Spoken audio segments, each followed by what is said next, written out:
Hey, welcome back to Club Junkie's Men's League Night. What's in the bag? This is week 11. Week 10, we're a 20-week league. We're already over halfway through the season. Last week was our kind of a fun scramble round. We do like 2 of those a year. Last week was it. And I think I said I didn't remember if we were playing it or not because I was traveling and all that. Well, we did. We played in our scramble, and my team ended up coming in second. We came in, did not play that well. We made a couple birdies, made 1 bogey, so we thought we were out of it. We were done, and ended up making it. So it was pretty good. We started off terrible first hole. I think we made bogey on the first hole, and all hit terrible drives, all hit bad second shots. It just was like a mess. And then we put it together and made a bunch of pars, made a couple birdies, and we just had some fun. So it was a good time. What worked well, I do tell you what, driver was really good. Other than the first hole, hit a terrible drive. It was up against, like the fence post saved it from going OB.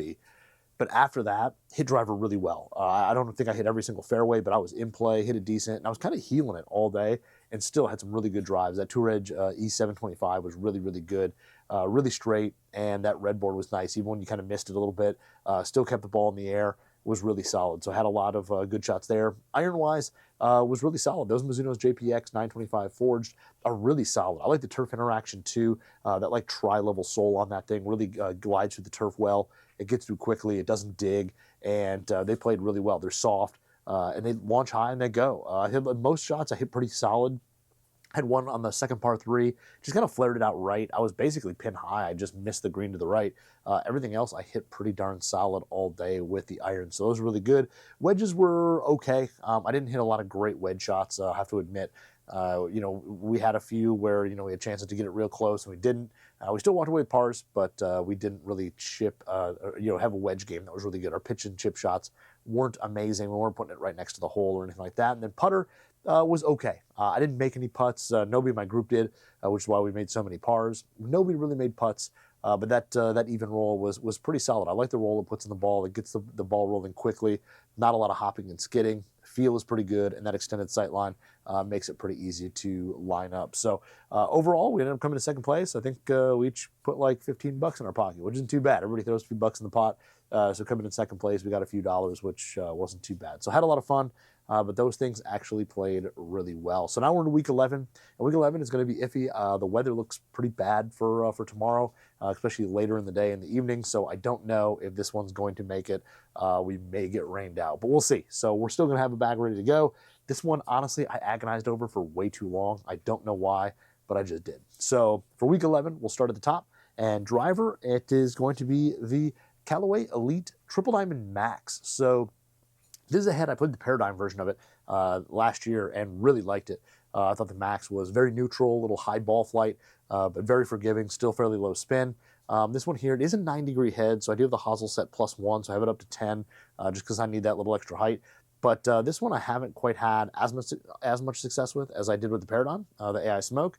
But we'll see if maybe getting this up 1 degree, add a little loft to it. I usually play a 10.5 head, but sometimes when they send in media samples, you don't have a say in what comes in. So this one was a 9 degree. The nice thing is moving it up 1 degree, it didn't really shut the face that much.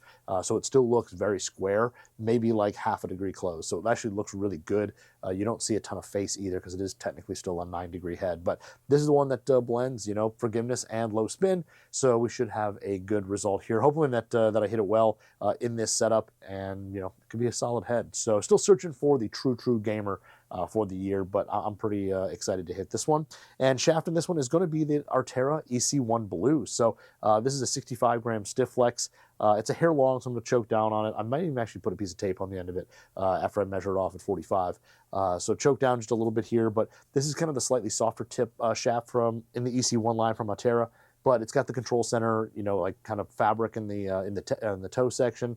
So it's super stable, but it's really smooth, really stable, and a good feeling shaft. I think there was like a discount upcharge for this shaft in the Elyte products, which is kind of nice. But as you notice, yes, this is the Callaway one. It's not the all fit like I usually use.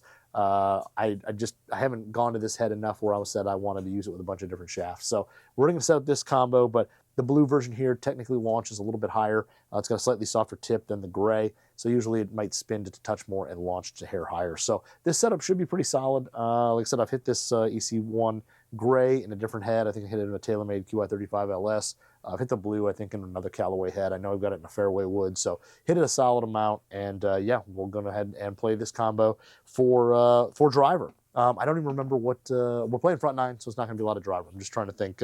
We played back nine last week. Front nine, there'd be a couple driver shots, but not a ton. So for 3-wood, we played a Tour Edge driver last week, and we're going to go to the Tour Edge 3-wood this week. So this is the C725, the exotics line from Tour Edge. This is the titanium one. So titanium face on this. There's tungsten built into it.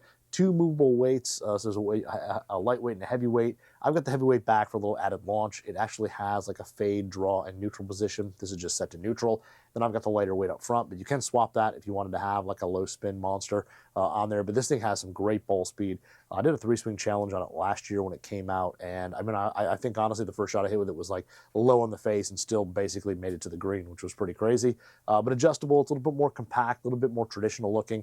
This is a sleeper 3-wood. I think this is probably one of the most underrated 3-woods out there right now in terms of just nobody knows about it, and it performs really, really well. So set to the standard hosel setting, just the standard.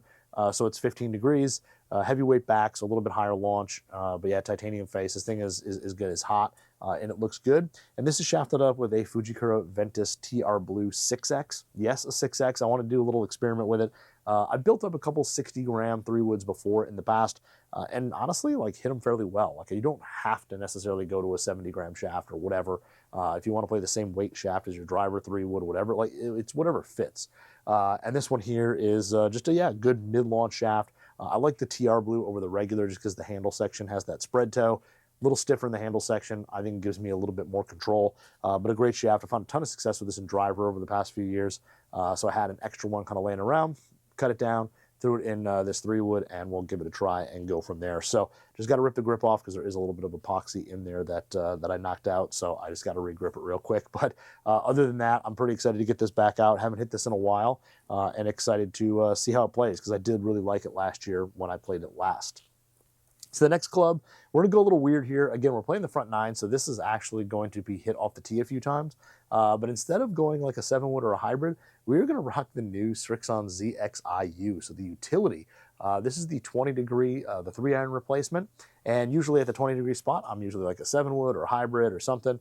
But we're going to go ahead and try this. Again, this is one of those ones where if I was to buy one of these ZXiUs, I would probably get a 4 and play it as a 4-iron. But again, you don't get the choice sometimes of what shows up. So we're going to rock the 3 and see how it plays in the 3-iron spot.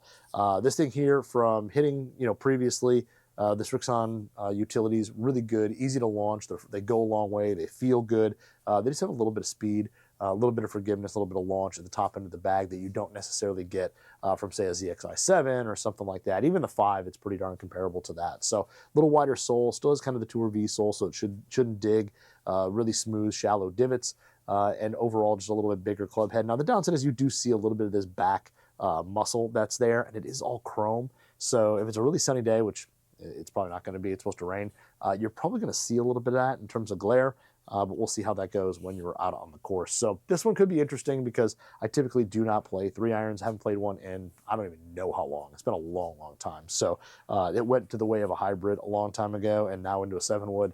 But we'll see. We'll give it a whirl, see how it rolls. And this is shafted up with a Mitsubishi MMT utility shaft. So this is the 80 stiff. So this is the one that has kind of the stainless steel kind of wire running through it to give it some added stability. Kind of a mid-launch, mid to low spin shaft.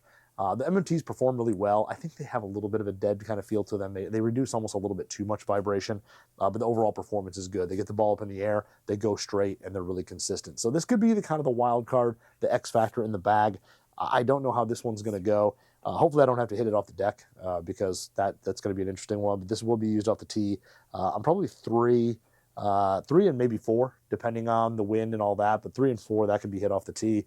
And then who knows where else. Hopefully I don't need it going into a par 4 or something like that. Like, don't hit a terrible drive and, have to hit it there. But we'll see. We'll see how it goes. Why not? And then for 4-iron, we're going to go back to a hybrid. And we're going to go, just like we just did Srixon there, we're going to go the Srixon ZXi hybrid. So this is the 4, the 22 degree. I may move it up 1 degree before we go. Right now it's just set to standard, the standard lie, standard loft. on here, but it is adjustable. I may move it up one to get it to 23 degrees. I'm not sure yet. But I took this down to Florida at the PGA show when I went and played down there, and I didn't really hit it that great. Now, granted, it was early in the year, hadn't played a lot. The swing was even in worse shape than it is now. But the couple of balls that I did hit well with it, it seemed to launch really high. It seemed to go pretty far and, sound pretty darn good. It has that metallic ting to it. It's really solid. Now, it does have a little bit of a more of a boxier look when you set it down. It is a little bit bigger in terms of the look. So for hybrids, if you're somebody like something super compact, this may not fit your eye perfectly, but overall, it's a solid performer. And the Srixon woods have just gotten better and better every single year. So this one here, I've got some high hopes. I remember playing the original ZXs when those came out, and I thought they were actually phenomenal hybrids. People just didn't know about them. So let's hope that the swing's a little bit better. The ZXi should be really solid. Now this is shafted up with the stock shaft. This is a Fujikura Ventus TR8 stiff. This is a non-velo core version. This is just a made-for one. I know when you say TR and stuff like that, there was some confusion back when Fujikura made some of these, but this is just kind of their stock model. And realistically, I've talked to Fuji and some other shaft manufacturers, and a lot of it is like the profile is the same. It's probably mid-launch, kind of mid-spin. They're just not able to use the same super expensive materials that they do in the aftermarket shafts. So a lot of times you'll have a little bit slightly stiffer feel or something like that because they're using a little bit less expensive material in these. But still, should be able to get the ball up in the air and hit some higher shots into the green. Again, this one here could be used on 2 off the tee. Who knows? I don't think I can get far enough down on the par 5 to go into the green there with it. But yeah, we've got at least an option here and 4-iron. Again, could be played on 4 off the tee. We'll just have to see where the ball ends up and what shots I need. So that'll be the 4-iron replacement. And then for irons, this is going to be a set that I haven't played yet this year, and I really like. I think, again, it's one of those sets that's kind of unknown, and I think if more people knew about it, it would probably be in more bags. This is the PXG 0317T or 0317 Tour. It's kind of gone through a couple different names in its lifestyle or lifespan, but this is basically their hollow body forged player's iron. So kind of competing in the world of like the P770s and the Apex Pros a little bit, but this one is super compact. It is not big. It's small. It's compact, but it's got a little bit of speed to it. Especially if you miss it, you don't see the ball speed drops you do with some like forged, cavity backs and things like that. But overall, it's just a really compact package. Sharp toe, a little bit square toe. Really good look from address, very thin top line. Everything about it is compact, and there's a little bit of their polyurethane in there that fills it, so it feels really soft. It feels good. It's also 3 times forged in terms of the body and all that on these. But these are really, really solid, really good looking irons. So when you set them down, I think you'd be shocked at how small they are. When you look at like the Gen 7s and things like that. They're kind of bigger, chunkier. These are really compact and look really good. They feel good. They're a little bit more of a kind of like a mid-ball flight. They don't quite get up in the air as easily as, some of the other irons that PXG makes. But these things for a better player, kind of at, close to single digit, whatever, these are really, really solid. And I've liked these a lot. I've had a couple different shaft sets in these, and I just don't get them out as much as I'd like to because they are really solid. So 0317Ts or Tours, and these are shafted up with the LA Golf A Series. These are the low 105s in stiff. And even though they're listed as lows, I kind of hit them more of a mid trajectory. They're not as low launching as I thought. When I wanted the 105 gram, they pretty much had like the low option is pretty much what they made it in or had available. So I was a little worried about it when I got them. But these things here for, being a little bit of a slightly higher launching shaft, I do have to say they're stable. They have a good smooth feel to them. They are a little bit more on the stiffer side in terms of feel. Not as stiff as the L Series. The L Series is very stout, very stable, but the A Series has a little more play, a little bit more feel to them. But this is a great combo. These are, good matchup in terms of feel. They get the ball in the air, and they go a good ways. So a good combination of these and these heads. So the only downside with this build was when I did build it, the swing weight came out a touch light, so I had to get some extra weights from PXG to get them up to their D2 swing weight. But other than that, these things ended up really, really solid. So a good iron set here. Excited to play these. I'm playing these 5-3 pitching wedge. And again, really, kind of an underrated set of irons. If you haven't looked at these and you have the ability to go try them. I think you'll be impressed. Now for wedges, we're going to start out, we're going to kind of go with my SM10 set. So this is the Vokey SM10. This is my 50-12F. So the high bounce 50 degree, the gap wedge. I love the 12F. I played it in SM8s, played it in SM9s, just the 50-12, just that little extra bounce. Up here it's soft and, Metro Detroit. Gets through the turf really well. These things feel good. They have good spin on the ball. They look great at address. I love the SM10 look because it's got basically zero offset, a little straighter leading edge. And this one, it's just been a great gap wedge. So I got it last year, or got it right when the SM10s came out. Played it a good amount last year, but still have it really, really solid there. And yeah, it's got the little Club Junkie stamp in it. These are the raw ones off the WedgeWorks setup, but like this wedge a lot. This is shafted up with a Nippon Modus Tour 105. So these here, when I went and got fit, this is the shaft that just felt the best. And I know, compared to some other stuff, it doesn't match up in terms of weight, but I swing them well. They come in with a little bit more piercing trajectory, have some good control. They still spin, but these things here felt the best in my my setup. So these are more kind of like mid-launch, mid-spin, but good feel, consistent, and yeah, that'll be gap wedge. Sand wedge is going to be its sibling, which is the 5614F. So this one, the same one here, raw. Has the WedgeWorks, little stamping on there. They put the BK, my initials on it. Love this wedge a lot. It's one of those soul grinds that you can just thump it into the turf and not have to worry about it digging. It just comes up with a shallow divot, whether you're taking a fuller shot, from back further in the fairway, or you're playing it around the green. It just doesn't dig. It doesn't get stuck. Now, if you're playing crazy, firm, tight lies, sure, this is a lot of bounce. But if you're playing something softer like we do up here, it plays really, really well. And honestly, like on fuller shots, I do get a little steeper with it. I tend to get over the top, a little bit on top of it, and it gets through the turf really well. So I love the turf interaction. I love the way it plays around the green. And my 56 is kind of my do-it-all wedge. I mean, unless I'm short-sided or have a really, shot that I need to get up over something, I'm playing 56 for most shots around the green. So this is kind of my go-to. Even on the bunker, I'm usually playing this unless there's just not a lot of room to have a ball, run out. So 5614F, this has the same shaft, Nippon Modus Tour 105. Again, kind of mid-launch, mid-spin there, but it feels really good in those wedges.